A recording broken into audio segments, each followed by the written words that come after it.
Roman সাম্রাজ্যের সময়কার দুটো সমাধির সন্ধান মিলেছে ইসরায়েলে। অপরূপ রঙিন সব ছবিতে সাজানো সমাধি দুটো। পেইন্টিংগুলো সংরক্ষণের পর সর্বসাধারণের জন্য খুলে দেওয়া হয়েছে ঐতিহাসিক এই স্থান। আরো জানাচ্ছেন আফসানা শাওন।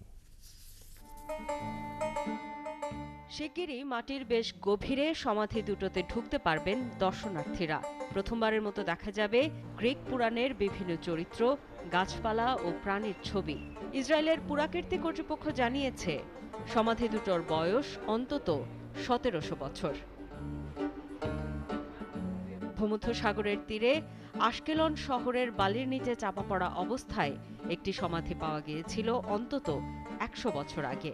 এটি খননের পর আশেপাশে আরও ৪টি সমাধি পাওয়া গেছে।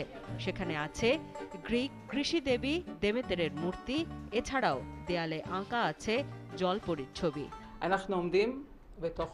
আমরা এখন দাঁড়িয়ে আছি রোমান সময়ের একটি সমাধিতে। প্রায় ১৮০০ বছর আগের সময়কার অভিজাত কোনো এক পরিবারের সমাধি এটি। মূলত এর সাজসজ্জায় এর মূল্য বাড়িয়ে দিয়েছে অনেকটা। এসব ছবির অর্থ হলো মৃত ব্যক্তি অন্য কোনো জগতে প্রবেশ করছেন, সেখানে সব ভালো, আসলে স্বর্গকে বোঝানো হয়েছে। দ্বিতীয় সমাধিটি আরও বেশি পুরনো, সেটিও মিলেছে কাছাকাছি এলাকাতেই। সেখানে আছে মানুষ, পাখি আর নানা রকম প্রাণী ও গাছপালার ছবি। এখানকার বাতাসে আর্দ্রতার কারণে দেয়ালে আঁকা ছবি খুব বেশি দীর্ঘস্থায়ী হতে পারে না, কিন্তু বালি চাপা পড়ে শক্ত হয়ে যাওয়ার কারণেই এই সমাধিগুলোর বেশিরভাগ চিত্রই অক্ষত আছে। আমরা আছি পেগান জনগোষ্ঠীর একটি সমাধিতে। তাদের সৃষ্টিকর্তার সংখ্যা অনেক, একক উপাস্য নিয়ে তাদের সংঘাত ছিল না। সব সৃষ্টিকর্তার প্রতি তাদের সম্মান ও আস্থা ছিল।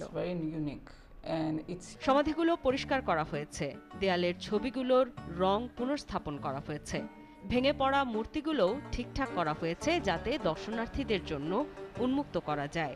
আগামী অক্টোবরে ইহুদি উৎসব সুক্কোতে খুলছে সমাধিস্থলগুলো। আফসানা শাওন, একাত্তর।